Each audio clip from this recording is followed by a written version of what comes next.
What about your bets on commodities, your long positions, especially on gold? There's more and more talk of a potential gold bubble. I know you're pretty bullish when it comes to that precious metal. Are you still, given the record high we've seen in gold in the last few days? Well, I'm not buying gold. I don't like to buy anything at an all-time high.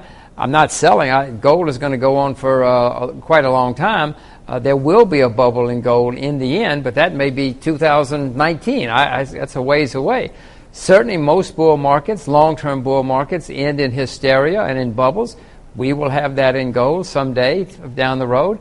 I mean, if I had to buy a precious metal, I'd rather buy one of the depressed ones like silver or palladium or something, but I'm not selling my gold under any circumstances. Would you be a buyer of copper right now? It just seems to have both of those, the value of gold in terms of the hard, literally hard investment, and then also the utility side to it. Well, I would prefer to buy silver just because, silver is nearly 70% below its all-time high, Poppy. That's awfully depressed. So if I had to buy a metal, I would urge your viewers to think about silver. They think about all the metals, or all the commodities, but of the precious metals, I think I would prefer silver only because it's so depressed. What about outside of the euro? What are you buying now? I'm not buying much of anything. I'm watching these days. If I were buying something, agricultural commodities are still extremely depressed. Sugar is still 70% below its all-time high, and its all-time high was in 1974. So you can see this is really a depressed market, and there's several commodity markets that are that depressed. I want to talk about sugar. At a sugar conference recently, you basically said that this commodity could go on a tear in the next decade. What has you so bullish on sugar, Jim? Well, the main thing is that more and more people are using sugar as fuel, which is a huge new source of demand. We talked about Brazil running a lot of their country off of sugar-based ethanol. Yes, definitely, and the Brazilians are getting better and better at it, and other people are trying to copy them, the Chinese, the Indians, and others with huge populations.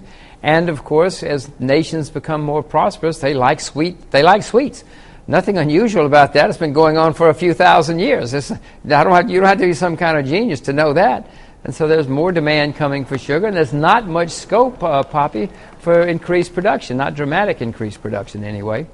They like sweets and they like meat as their cultures become more affluent, that's for sure.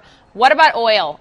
Given the BP disaster, I want your take on big oil in general and then BP specifically. Well, what's happening as a result of this horrible tragedy is that there's less offshore drilling. The U.S. has said we're not going to have any offshore drilling, and they've stopped what was in process. Other countries are now thinking about regulating it more and more, or even controlling it more and more. Poppy, it's a simple fact. Less drilling, less oil. Less oil means higher prices. If you may remember that 6 months ago, or even 3 months ago, Mr. Obama was saying we're going to start drilling offshore because we desperately need more oil. America needs more oil. Well, now, if we desperately needed oil 3 months ago, we certainly desperately need it now, and there's going to be even less drilling than there was, and that means that over the longer term, the known supplies of oil are going to continue to decline. I don't know what's going to happen next week or next quarter, but over the next decade, the oil's got to go a lot higher. What about BP specifically? You've been shying away from equities as of late. BP right now, are you a buyer? Are you waiting for it to, if it goes down further? No, I'm just watching. There's no reason for me anyway to jump in. There are plenty of brave people who can jump in and maybe even scalp something, but I'm not one of them. I have no idea. I don't know what's going on in the bottom of the ocean. I know that whatever the government says, whatever BP says, they're all spinning it to make themselves look better. I'm just sitting and waiting. In my experience, it is great to buy something when there's a disaster.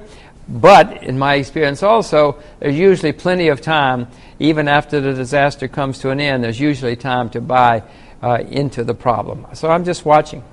And Jim, what's not getting enough attention right now as an investment that you think should be getting more attention? Maybe you're not a buyer of it right now, but you're looking at it. Well, we're going to have more currency problems. We're going to have serious currency problems over the next few years, or next few months, probably several months for that matter. I would urge people to learn about currencies. Most people don't know that the shift in the value of the dollar or other currencies can have dramatic effects on their lives, but they can, and one can make dramatic profits if one gets it right. This is very important for everybody's life, much more important than the stock market. I mentioned agricultural before. Agricultural commodities are a great place to invest. These are places where I would be looking if I were an investor.